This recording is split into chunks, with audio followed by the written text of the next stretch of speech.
आपकी शुरू हो गई जी। है।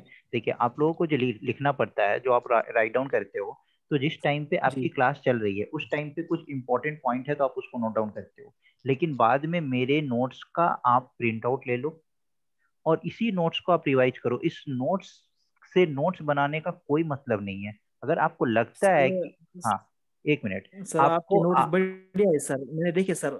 हाँ आपके नोट्स बढ़िया है, लेकिन सर जो क्वालिटी होती है ना सर इनकी, हाँ मतलब आप फोटो ले लेते हैं इनका, वो थोड़ा मतलब वीक होती है।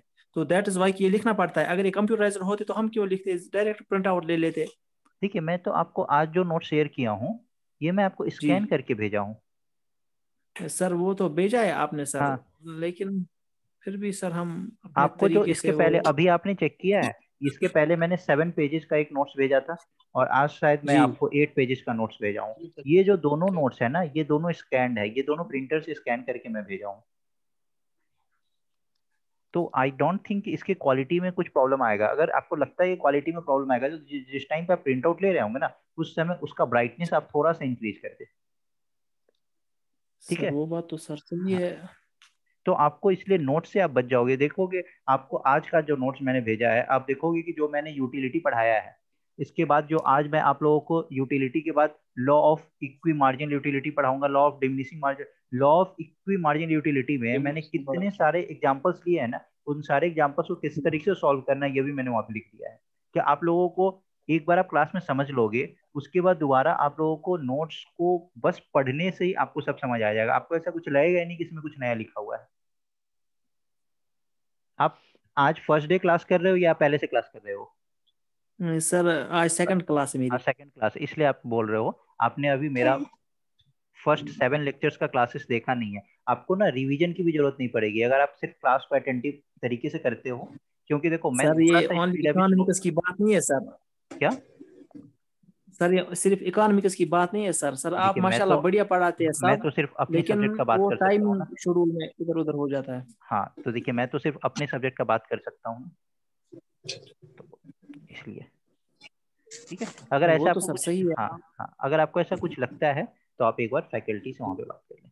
सर प्लीज सेंड हाँ नोट्स सर, ऑफ ये सब लेक्चर से बिफोर अ बात डे की थी सो इस दैट बारे में। We will talk clearly, please sir. Okay ठीक है, मैं भेज दूंगा आपको नोट्स, पहले भेज दूंगा। ठीक है, कोई दिक्कत नहीं है। सर मैंने यूनुस सर से बात की थी इस बारे में कि अगर पहले एक कंपोनेंट उठाया जाए या दो हाँ कंपोनेंट साथ साथ पढ़े जाए तो 15-20 दिन भी लगेंगे, तो दो कंपोनेंट एक साथ तैयार हो जाएंगे। उसके बाद फिर और दो उठाएंगे। तो अभी जो लाइव सेशन चल रहा है यहाँ हाँ, पे, और भी लड़के बैठे हैं, अगर ये भी बात करेंगे इस बारे में कि इनके पास क्या देखिए ओपिनियन है, क्या ये इस देखिए वो तो बात से ठीक है, मतलब बट ठीक है, तो वो ठीक रहेगा। मेरे पास भी टाइम होना चाहिए ना।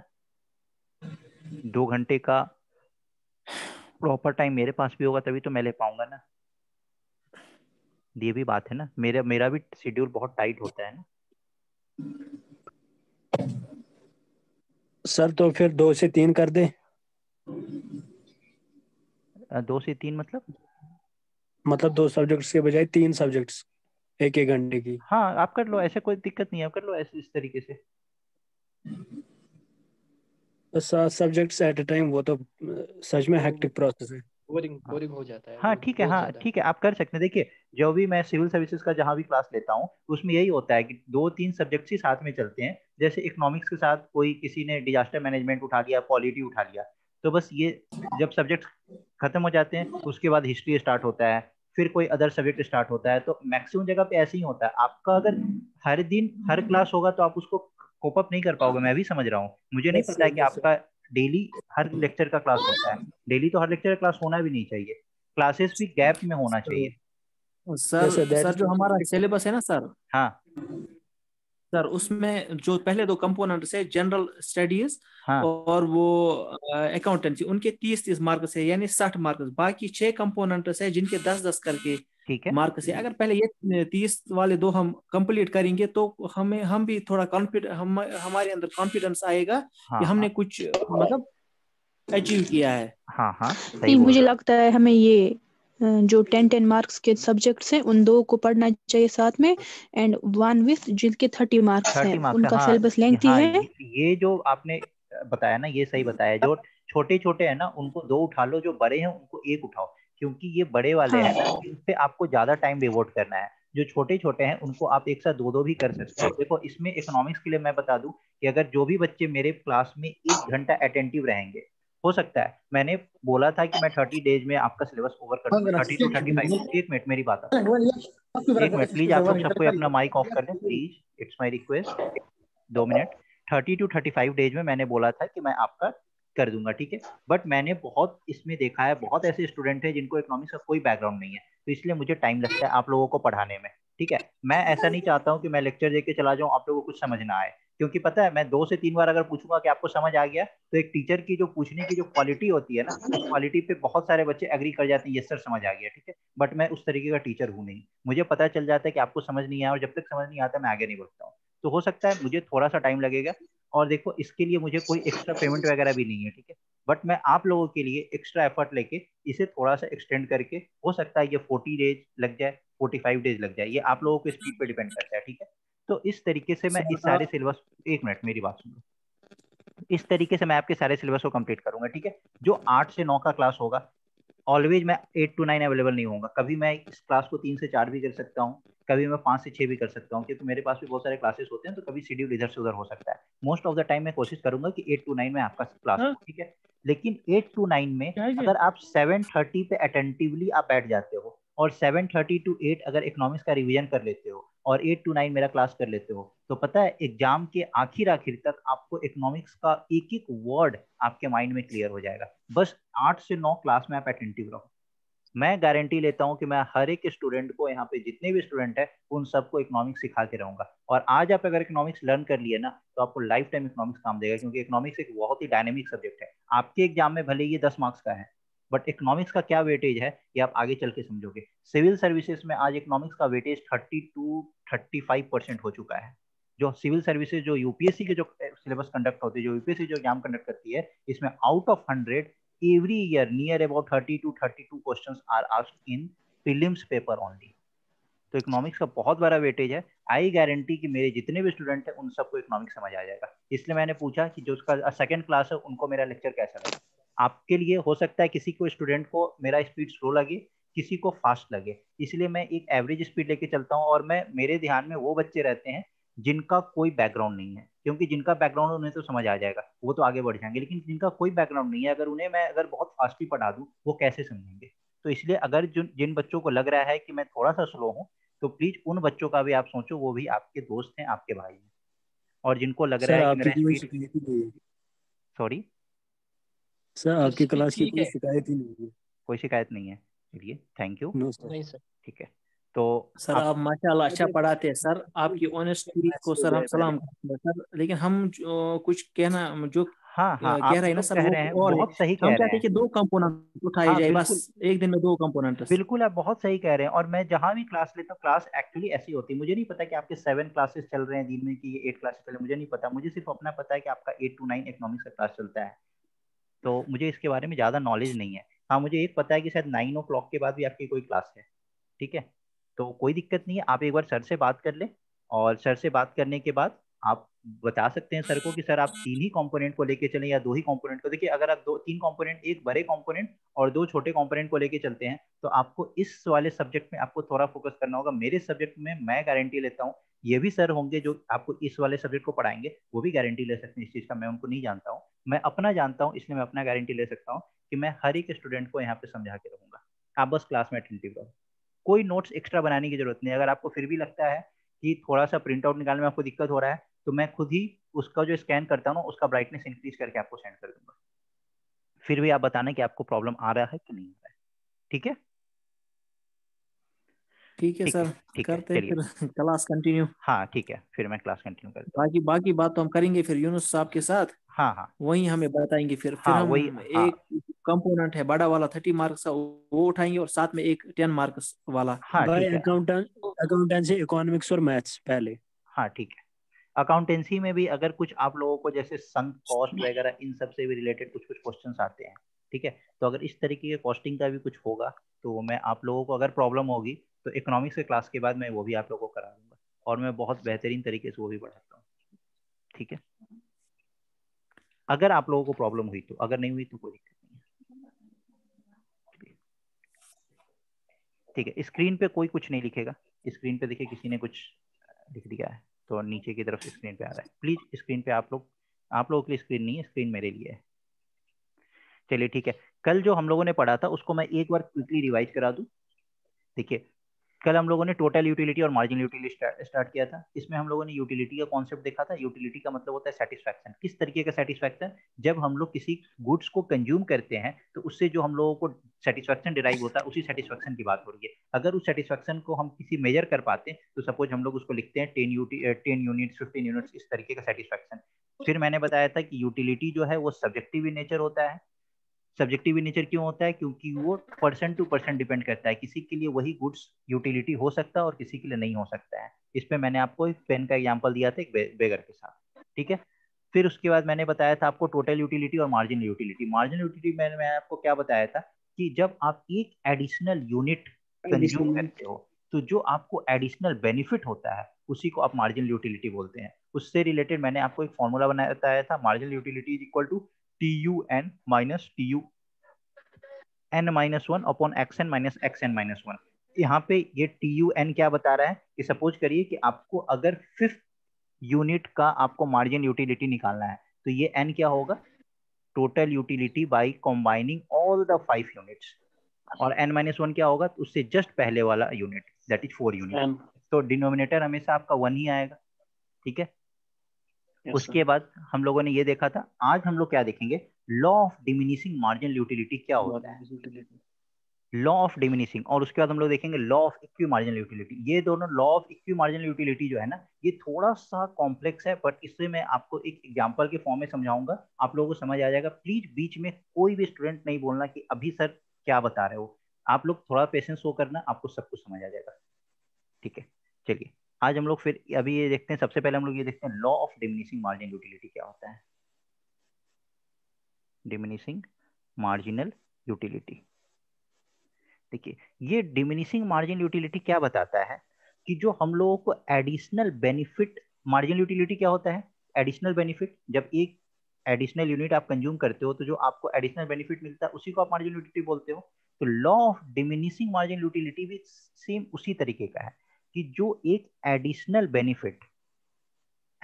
बेनिफिट जो एक पर्सन डराइव करता है from consuming one additional quantity, एक एडिशनल बेनिफिट जब एक पर्सन डराइव करता है from consuming one additional quantity,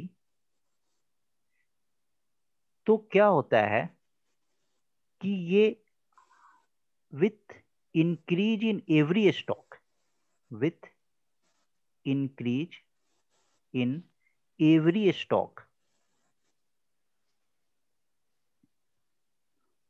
marginal utility decreases. जैसे आपको कल मैंने एग्जांपल दिया था ना इसका, यहाँ पे देखिए क्या है कि मार्जिनल यूटिलिटी फर्स्ट यूनिट का क्या है 7, सेकेंड यूनिट का 4, थर्ड यूनिट का 3, फोर्थ यूनिट का 2। ये तो मार्जिनल यूटिलिटी है। ये क्या बता रहा है कि जब आप एक एडिशनल यूनिट कंज्यूम करते हो तो आपको क्या एडिशनल बेनिफिट मिलता है। इसी का एक एडवांस फॉर्म होता है जिसको बोलते हैं law of diminishing marginal utility. ये क्या बताता है कि जो एडिशनल बेनिफिट जब पर्सन डिराइव करता है, जब उस स्टॉक में इंक्रीमेंट होता है, तो सपोज यहाँ पे पहले स्टॉक 1 यूनिट का था, फिर आपने इंक्रीमेंट किया 2 यूनिट का, तो स्टॉक इंक्रीमेंट होता है ना, तो जो यूटिलिटी डिराइव होता है वो डिक्रीज करता है। तो आप देख रहे हो ना कि जैसे जैसे आप स्टॉक इंक्रीज कर रहे हो, यहाँ से पहले आपने 1 यूनिट कंज्यूम किया, 1 यूनिट के बाद 2 यूनिट कंज्यूम किया, 2 के बाद आपने 3 कंज्यूम किया, 4 कंज्यूम किया, 5 कंज्यूम किया, तो जैसे जैसे ये इंक्रीज हो रहा है, ये जो मार्जिनल यूटिलिटी है ये डिक्रीज हो रहा है ना। तो इसी लॉ को बोलते हैं law of diminishing marginal utility. देखिए अब मैंने यहाँ पे कितने अच्छे तरीके से आपको यहाँ पे डेफिनेशन भी लिखा है और उसको एक आसान भाषा में यहाँ पे लिखा भी है। यहाँ पे आप देखिए law of diminishing marginal utility क्या होता है? The additional benefit which a person डेराइव्स from a given increase in the stock. जो स्टॉक है, सपोज आपके पास 10 यूनिट का स्टॉक है, तो धीरे धीरे आप बढ़ोगे ना, 1 से 2, 2 से 3, तो वही दे रहा है person डेराइव्स from a given increase in the stock of a thing diminishes with every increase in the stock. जैसे जैसे आपका स्टॉक बढ़ता जाता है, आपको जो एडिशनल बेनिफिट जो मिल रहा है ना वो डिमिनिश होता है। आपने देखा ना एडिशनल बेनिफिट यहाँ पे 7 यूनिट का मिला, उसके बाद 4 यूनिट का मिला, फिर 2 यूनिट का मिला, फिर 1 यूनिट का मिला। तो इसी लॉ को बोलते हैं law of diminishing marginal utility. यहाँ पे देखिए दैट इज करके मैंने लिखा है, as we consume more units of a good, जैसे जैसे हम ज्यादा यूनिट्स गुड्स का कंज्यूम करते हैं, द एक्स्ट्रा सेटिस्फैक्शन, जो एक्स्ट्रा सेटिस्फैक्शन जो हमें डिराइव होता है, that we derive from the extra unit keeps falling. However, it is important to remember that the marginal utility declines. लेकिन ये याद रखना बहुत जरूरी है कि सिर्फ मार्जिनल यूटिलिटी डिक्लाइन करता है, not the total utility. Total utility decline नहीं करता है। टोटल यूटिलिटी कब डिक्लाइन करता है? कल मैंने आप लोगों को बताया था। कौन मुझे बताएगा कि टोटल यूटिलिटी कब डिक्लाइन करता है? When After marginal maximum utility is at satisfaction. zero. अरे जब वाह, marginal वंडरफुल। utility जब zero पे मार्जिनल यूटिलिटी जीरो पे होता है तो टोटल यूटिलिटी मैक्सिमम होता है। इस maximum. पॉइंट के बाद, after this point, total utility starts decreasing. तो आप लोग बताओ, law of diminishing marginal utility आप लोगों को क्लियर हुआ कि नहीं हुआ? किसी भी एक स्टूडेंट Yes, को sir. इसमें डाउट है? प्लीज No, आप sir. लोग सबको माइक No, ऑफ sir. कर लें। इट्स माय हम्बल रिक्वेस्ट, आप लोग माइक ऑफ। चैट कॉलम में आप लोग बता देना, कोई दिक्कत नहीं है। देखिए मैं आपके लिए ही बोल रहा हूँ, आप लोग सब माइक ऑफ कर लें। सर प्लीज एक्सप्लेन अगेन, एक बच्चे को समझ नहीं आया। ठीक है, यहाँ पे देखिए law of diminishing marginal utility मैंने क्या बताया है कि जैसे जैसे आप अपना स्टॉक इंक्रीज करते हैं, तो इस स्टॉक इंक्रीज करने पे आपको जो एडिशनल बेनिफिट मिल रहा है ना, तो जैसे जैसे आपके स्टॉक में इंक्रीमेंट होता है, एडिशनल बेनिफिट जो आपको डिराइव होता है वो डिक्रीज होता है। सपोज यहाँ पे एक एप्पल था, एक एप्पल से 2 एप्पल किया, 2 एप्पल से 3 एप्पल किया, तो आप में यहाँ पे स्टॉक का इंक्रीमेंट हुआ। लेकिन जो एडिशनल बेनिफिट हर एक स्टॉक में, हर एक यूनिट को कंज्यूम करने पे जो एडिशनल बेनिफिट मिल रहा है वो डिक्रीज हो रहा है। पहले यूनिट से आपको 7 यूनिट का मिला, सेकंड यूनिट स्टॉक को जो आपने यूज किया तो आपको सेटिस्फेक्शन 4 यूनिट का मिला। उसके बाद आपने थर्ड एप्पल को यूज किया तो 2 यूनिट का सेटिस्फेक्शन मिला। फोर्थ एप्पल को यूज किया तो आपने 1 यूनिट का सेटिस्फेक्शन मिला। तो आप देख रहे हो ना कि जैसे जैसे आपका स्टॉक का यूनिट इंक्रीज हो रहा है, आपका जो एडिशनल बेनिफिट होता है वो डिक्रीज होता है। तो जब एडिशनल बेनिफिट डिक्रीज होता है with the given increase in stock, तो this law is known as law of diminishing marginal utility. समझ आ गया? चलिए ठीक है। सर जो आपने स्टॉक कहा ना, हाँ सर यूटिलिटी में हम स्टॉक के बारे में नहीं पूछते हैं, इसमें हम कमोडिटी कंज्यूमर करते वही हैं। आई वही थिंक बात है, जो यही इसी चीज को, जैसे वही तो मैं बता रहा हूँ कि स्टॉक का मतलब क्या होता है। स्टॉक का मतलब सर क्या होता स्टॉक तो जो है? वेट वेट, सप्लाई सब हाँ तो देखिए सप्लाई के लिए होते हैं। बता यही रहा हूँ कि जो Goods and यूनिट services, जो आप यूनिट्स कंज्यूम कर रहे हो ना, सपोज 1 यूनिट से 2 यूनिट बढ़ा, 3 यूनिट बढ़ा, तो यहाँ पे आपका स्टॉक का इंक्रीमेंट हो रहा है। बस मैं यही बताना चाह रहा हूँ। इसको आप अकाउंटेंसी से आप लिंक ना करें, ठीक है? Okay sir. Excuse me, sir. Please आप लोग चैट कॉलम में पूछ लें, इट्स माय रिक्वेस्ट।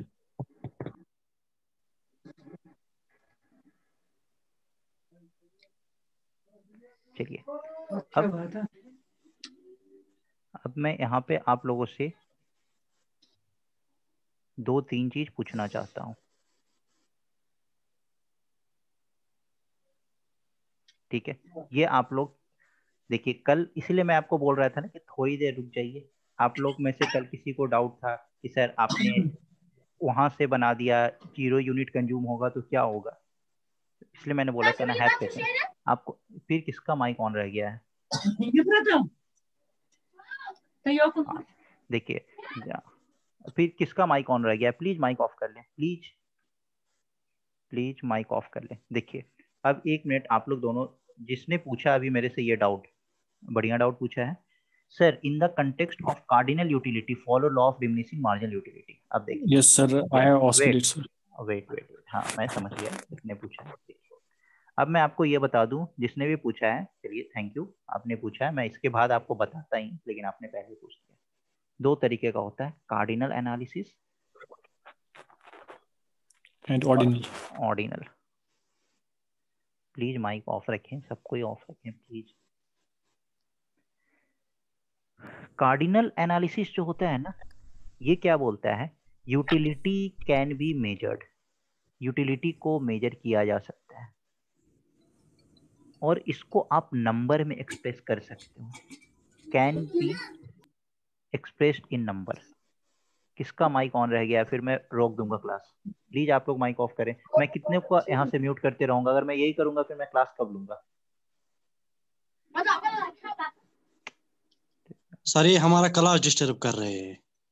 मैं यहाँ से अगर सबका माइक अगर म्यूट करते रहूंगा तो मैं क्लास कैसे लूंगा? दूसरा होता है ऑर्डिनल एनालिसिस।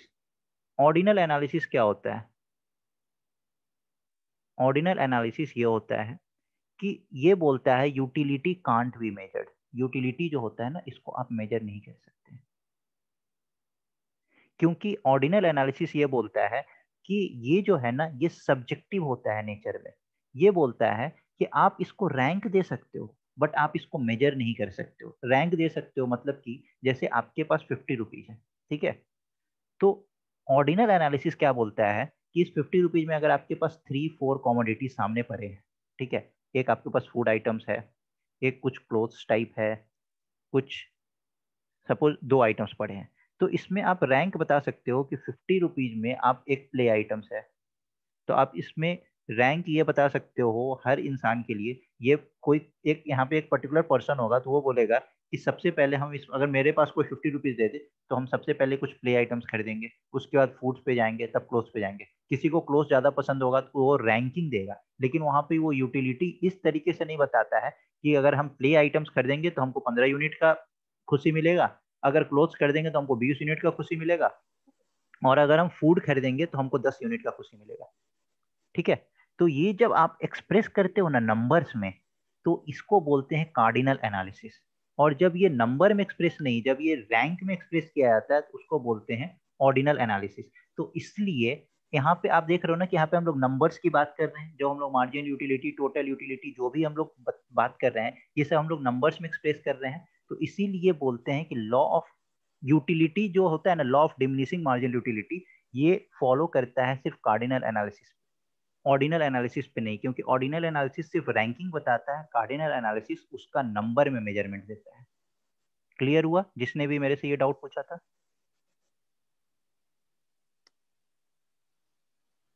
जिसने भी मेरे से ये डाउट पूछा था वो आपका क्लियर हुआ? Yes sir, that's right. ठीक है,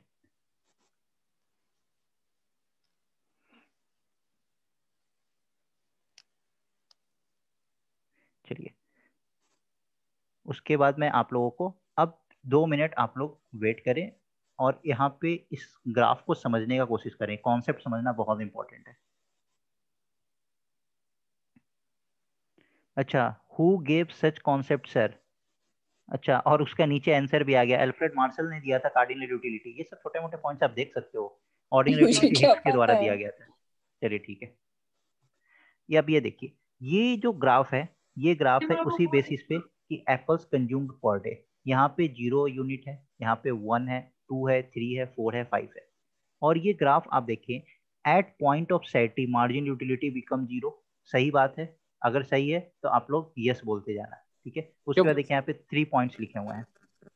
the total utility curve starts at the origin. किसी ने कल पूछा था ना कि sir total utility curve origin से क्यों स्टार्ट होता है, क्यों स्टार्ट नहीं होता है, सब कट यहाँ पे आंसर्स लिखा है। The total utility curve starts at the origin as 0 consumption of apple yields 0 utility. जब एप्पल को आप कुछ कंज्यूम ही नहीं करोगे तो उसका यूटिलिटी क्या होगा? 0 होगा। First point clear? किसका माइक ऑन रह गया है यार? प्लीज माइक ऑफ करें। आपको ही बाद में दिक्कत होगी जब आप रिकॉर्डेड सेशन सुनोगे, मुझे थोड़ी दिक्कत होगी, मैं थोड़ी आपका रिकॉर्डेड सेशन सुनूंगा। क्लीमा जान, somebody is please। यार मैं ऐसे बीच में डिस्टर्ब होता रहूंगा, मैं कैसे क्लास लूं?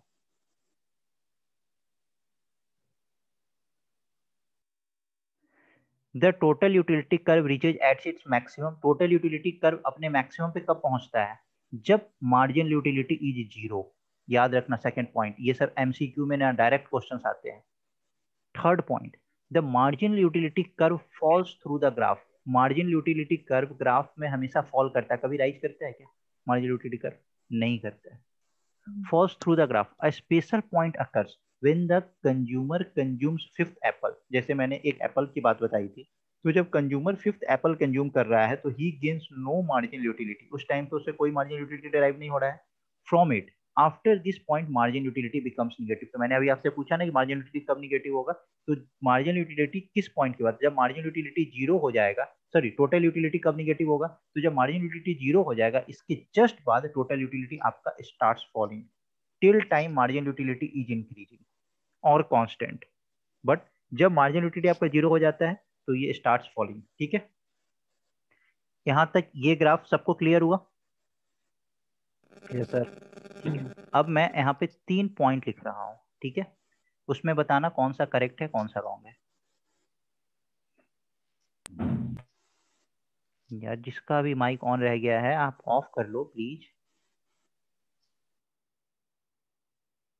As the total utility rises, the marginal utility diminishes।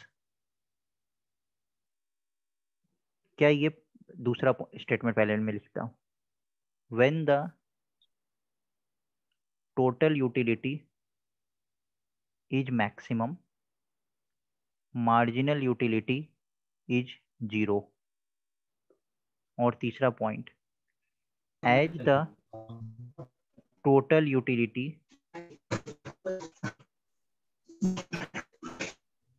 starts diminishing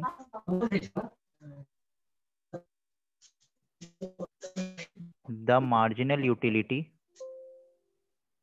becomes negative। इसमें आप लोग बताओ, कोई भी चैट कॉलम में, सब कोई चैट में बताएगा, कोई भी माइक ऑन करके नहीं बताएगा। आप लोग बताओ कि 1 2 3 में कितने स्टेटमेंट सही है, कौन कौन से स्टेटमेंट सही है?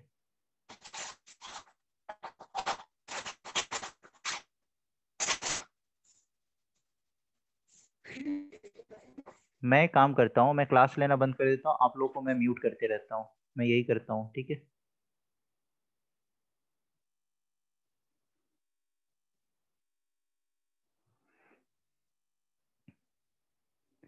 All are correct, all 3 are correct, all are true, all 1 and 2 are true। AI को पता है कि सिर्फ 1 and 2 true है। मीर आपको पता है 2 and 3 true है। और 2 and 3 Mudasir Ahmad 2 and 3 correct, 2 and 3 all correct sir, all are correct, 2 is correct, all। जितने बच्चों ने बताया all are correct, they are actually correct। अब ये बताओ, जितनों ने ऑल आर करेक्ट बताया उनको ग्राफ में सब कुछ क्लियरली विजिबल है? अगर मैं ग्राफ ओपन भी आपके सामने नहीं कर रहा हूं, आपको ग्राफ क्या दिख रहा है? आपके माइंड में ग्राफ छपा हुआ है? All all all all all, yes, mind में ग्राफ छपा हुआ है ना? एग्जाम में जब आप जाओगे ना, ये ग्राफ आपको क्रिस्टल क्लियर तरीके से दिखेगा। इस ग्राफ से रिलेटेड किसी भी तरीके का क्वेश्चन मैं बना दूं, आप उसको करेक्ट करके आओगे, क्योंकि आपको पूरा ग्राफ ही क्लियर है। अब आप लोग ये बताओ, जितनों ने बताया 1 and 2 आर ट्रू और 3 इज नॉट ट्रू। अब आप ये बताओ, मैंने अभी अभी बताया कि जब total utility starts diminishing, total utility कब स्टार्ट होगा डिमिनिशिंग? जब मार्जिनल यूटिलिटी जीरो को क्रॉस करता है। तो जैसे ही वो जीरो को क्रॉस करेगा वहां कहाँ आ जाएगा? निगेटिव पे आ जाएगा ना। तो यही तो है थर्ड पॉइंट। थर्ड पॉइंट भी बिल्कुल करेक्ट है। जिन्होंने बताया 2 and 3 करेक्ट, 1 नॉट। तो आप लोग ये बताओ, जब टोटल यूटिलिटी राइज करता है तो मार्जिनल यूटिलिटी डिमिनिश करता है कि नहीं? ग्राफ में देखो, जब तक टोटल यूटिलिटी राइज कर रहा है मार्जिनल यूटिलिटी घट रहा है कि नहीं? तो total utility is always rising, marginal utility always diminishing. एक पॉइंट आने के बाद मार्जिनल यूटिलिटी जब जीरो होता है तो उसके बाद टोटल यूटिलिटी आपका घटना लगता है। बट जब तक टोटल यूटिलिटी आपका बढ़ रहा है, मार्जिनल यूटिलिटी आपका घट रहा है, यही तो पॉइंट लिखा हुआ है। क्वेश्चन आया था, क्वेश्चन तो आएगा ही इससे। यू आर ग्रेट, अरे थैंक यू। क्वेश्चन आया था थर्ड करेक्ट, इसमें तीनों ही करेक्ट है। All the 3 statements which I have written here are correct. ये फर्स्ट भी करेक्ट है, सेकंड भी करेक्ट है, थर्ड भी करेक्ट है। अब बताओ, किसी को इस तीनों स्टेटमेंट में कोई भी डाउट? क्या आप सबको marginal utility, total utility, law of diminishing marginal utility का ग्राफ क्लियरली विजिबल है? इस ग्राफ से रिलेटेड किसी भी तरीके का क्वेश्चन आएगा तो क्या आप लोग कोई डिफिकल्टी फेस करोगे? No sir. Clear sir, clear sir, clear sir. Sir explain first one. अच्छा फर्स्ट वन एक्सप्लेन करूँ? फर्स्ट वन तो सबसे आसान है। इसमें क्या बोल रहा है, एज दैट, जैसे आप देखते हो कि टोटल यूटिलिटी राइज करता है, वैसी तरीके से आप देख रहे हो कि मार्जिनल यूटिलिटी डिमिनिश कर रहा है। डिमिनिश मतलब डिक्रीज हो रहा है, और टोटल यूटिलिटी राइज कर रहा है। तो आप देखो ना ग्राफ में क्या हो रहा है, ये टोटल यूटिलिटी का ग्राफ है और ये मार्जिन यूटिलिटी का ग्राफ है। तो यहाँ पे देख रहे हो ना कि टोटल यूटिलिटी राइज कर रहा है और मार्जिन यूटिलिटी डिमिनिश कर रहा है। यही तो फर्स्ट पॉइंट है, as the total utility rises the margin utility diminish. Last account assistant में आया था, आई करेक्टेड इट। अच्छा आपने करेक्ट किया था। Graph explains all the things you taught, इसीलिए तो मैं आपको ग्राफ के साथ सब कुछ पढ़ा रहा हूँ।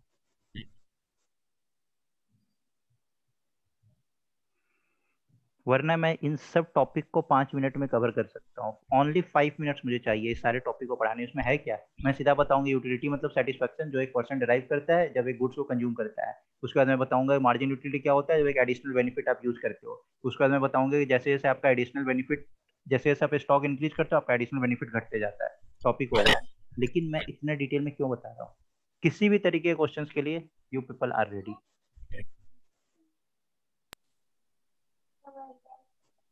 चलिए, अब जो भी मैंने स्टेटमेंट लिखा था, अरे यार किसका किसका माइक ऑन रह गया? तो गुलाम रसूल मीर अपना माइक बंद करो। लोगों को समझ नहीं आता है, ये डिस्टर्ब करता है बार बार यार क्लास। माइक इनको ऑन रिमूव रहेगा, करो मैं क्लास क्लास कैसे लूंगा? मुझे भी जब माइक ऑन रहता है ना, जब मैं बोलता हूँ ना तो वापस मुझे अपना आवाज सुनाई देने लगता है और ये प्रॉब्लम क्रिएट करता है बार बार। म्यूट म्यूट नहीं रखा सर वो। अब मैं यहाँ पे बैठ के कितनों को म्यूट करूंगा तो मैं क्लास कैसे करूंगा? आप लोगों को मैं समझा रहा हूँ बार बार कि आप लोग माइक ऑफ कर लिया करो, प्लीज माइक ऑफ कर लिया कर लो। ये बच्चे उनको समझ नहीं आता है, सर ने एक बार बोला। हाँ ठीक है, किसी एक बच्चे को देखिए डाउट है वहां पे, आप मेरे से बिल्कुल पूछे, मैं 10 बार डाउट बताऊंगा। एक बच्चे को डाउट आ गया थर्ड स्टेटमेंट में कि as the total utility starts diminishing the margin utility becomes negative. अब आप ये बताओ कि margin utility, total utility diminish कब होना शुरू होगा? देखिए टोटल यूटिलिटी मैक्सिमम कब होता है? इस पॉइंट पे, जब आपका मार्जिन यूटिलिटी क्या होता है, जीरो होता है। उसके बाद आपका टोटल यूटिलिटी डिमिनिश होने लगता है, मतलब डिक्रीज होने लगता है। तो कब डिक्रीज होने लगता है?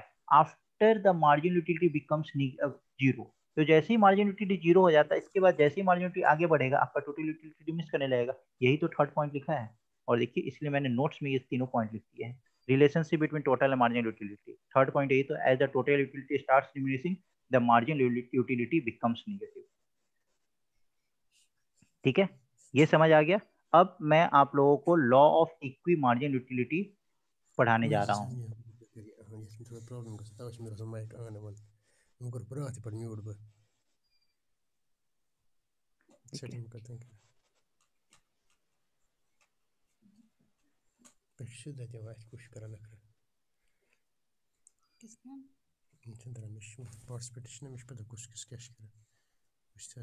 फिर किसी का माइक ऑन रह गया है।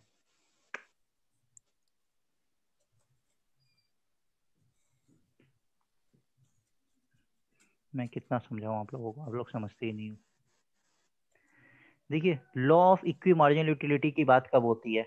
मैंने कल बताया था कि आपको आगे चल के मैं बताऊंगा, जब आपको 2 या 3 प्रोडक्ट्स जब सामने होगा उस टाइम पे आपको इस चीज की जरूरत होती है, law of equi marginal utility के।